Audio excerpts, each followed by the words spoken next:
Hola, soy Guadalupe. Estamos en el estudio bíblico de cómo amar a Dios con todo nuestro corazón. Y el capítulo 8, que empieza en la página 99, dice, ¿cómo puedo confiar en Dios? ¿Confías tú en Dios plenamente? A mí me tomó tiempo llegar a confiar en Dios plenamente. Pude decir primero que lo amaba con todo mi corazón, que decir confío en ti con todo mi corazón. Y el motivo por el cual es eso, en primer lugar, la escritura aquí dice, confía en el Señor con todo tu corazón. No dependas de tu propio entendimiento. Y eso se encuentra en Proverbios 3:5. ¿Qué quieres decir o qué significa la palabra confianza? Significa plena seguridad en el carácter, habilidad, fuerza o verdad de alguien o algo. Y toma tiempo llegar a confiar en una persona. Cuando tú conoces a alguien, no le dices inmediatamente todas tus cosas que son privadas. Tienes temor de que esa persona no sea confiable y vaya a decir tus cosas personales a alguien más. Toma tiempo.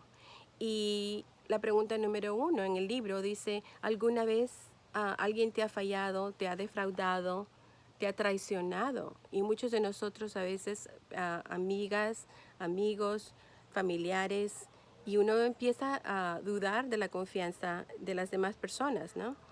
Y yo, por ejemplo, en mi caso, solamente en Dios, 100%.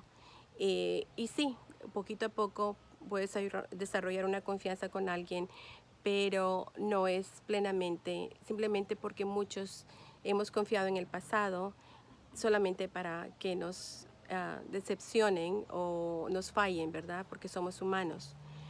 Pero aquí en la pregunta 3, por eso dice, Hebreos 12:2, dice, ¿en quién deberíamos fijar nuestra mirada? No en las personas que van a la iglesia, ellos te pueden defraudar, pero en Jesús, quien es el que inicia y perfecciona nuestra fe. ¿Te has sentido alguna vez desilusionado con Dios? Yo sí. Cuando yo, ya han oído en otros videos, cuando yo le pedí a Dios que mi esposo regresara a la iglesia, que viniera conmigo, y después de estar orando por mucho tiempo, dije, yo no creo que tú existas porque te estoy pidiendo algo bueno, y dejé de ir a la iglesia, dejé de orar y de confiar y creer en Dios. Y no fue hasta que me invitaron a un estudio bíblico que empecé a realmente conocer quién es Dios, que Él es fiel, que Él no miente, dice su palabra. Él no es un ser humano para mentir. Y realmente todo en su tiempo y de acuerdo a su voluntad, las cosas salen como Dios las ha planeado. Ahora, en la pregunta 4 dice, ¿qué dice 2 Timoteo 3 del 16 al 17? Acerca de la escritura de Dios. Si vas a confiar en Dios, pues tienes que confiar en la Biblia, en su palabra. ¿Y sabes qué dice 2 Timoteo? Que toda la escritura es inspirada por Dios, toda. Así que si tú no confías en la Biblia, en que es verdad, te va a costar mucho poder confiar en Dios también, porque su palabra es verdad. Y como dice acá, inspirada toda por Él. La pregunta 5, ¿abandonaría el Señor a los que ponen su confianza en Él? En el Salmo 9:10 dice, los que conocen tu nombre confían en ti porque tú, oh Señor, no abandonarás a los que te buscan. Su palabra nos dice, no, no nos va a abandonar. A veces se siente como que sí nos ha abandonado y hasta después del pasar del tiempo te das cuenta que Él siempre estuvo ahí contigo. La pregunta 6 dice, ¿en qué cosas confiaban ciertas personas según el Salmo 27? Y aquí dice que algunas naciones se jactan de sus caballos y sus carros de guerra, pero nosotros nos jactamos en el nombre del Señor nuestro Dios. Así como hay ciertas personas que confían más en su cuenta bancaria o en su profesión que en Dios, han puesto su confianza en otras cosas del mundo que en vez de Dios. Y en la pregunta 7 dice, lee Primera de Samuel, capítulo 17, del 1 al 58. Son 58 versículos, pero te los recomiendo. Tomes un cafecito, un té y te lo imagines en tu mente como una película en color, porque es la historia de David, del rey David. Bueno, antes de que fuera rey, como David, cuando era joven, como algunos 17 años, peleó contra el gigante Goliat.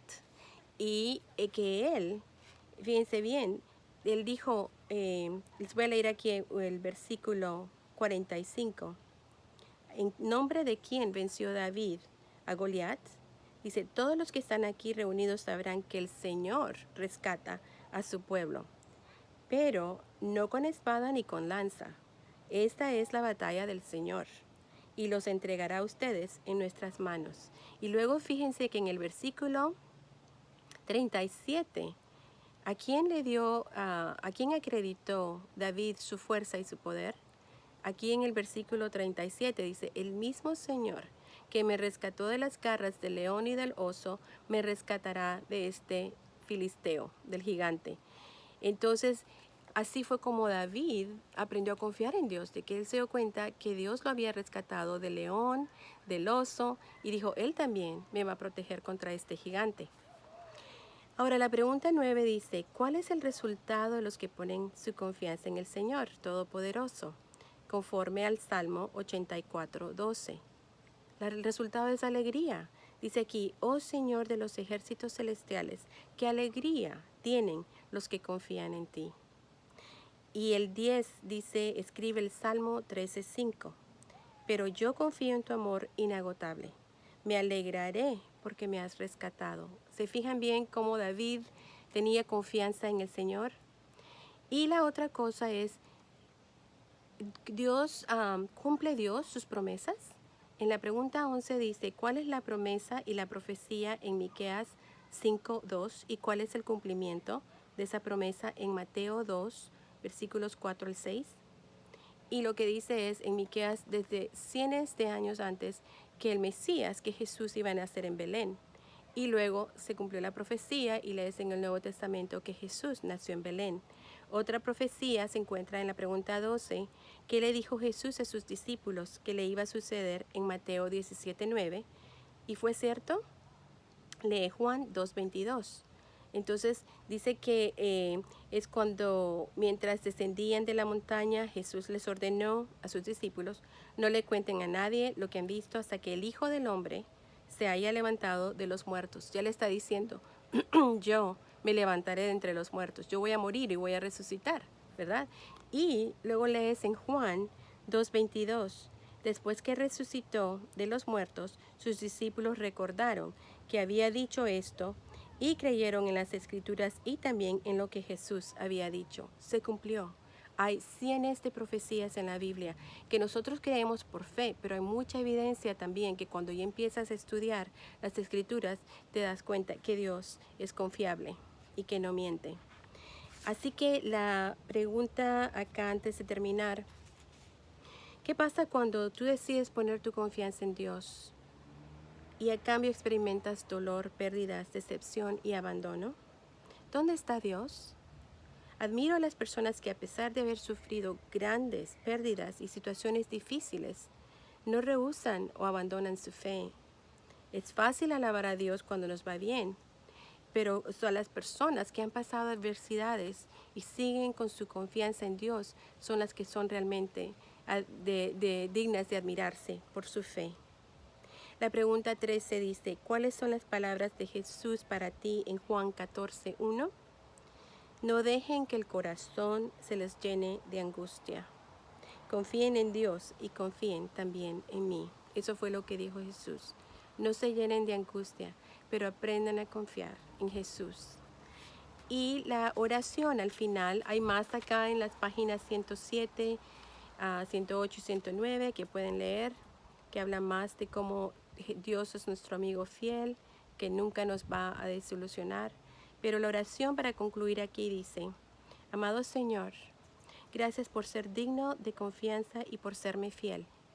Ayúdame a confiar en ti cada día más y más. En el nombre de Jesús te lo pido. Amén. Y esta fue mi oración por muchísimos años. Señor, aumenta mi fe, aumenta mi confianza en ti. Y Él lo llegó a hacer. Y ahora puedo decir que confío en Él con todo mi corazón, pase lo que pase. Y espero que tú también. Hasta luego y hasta la próxima semana. Bye.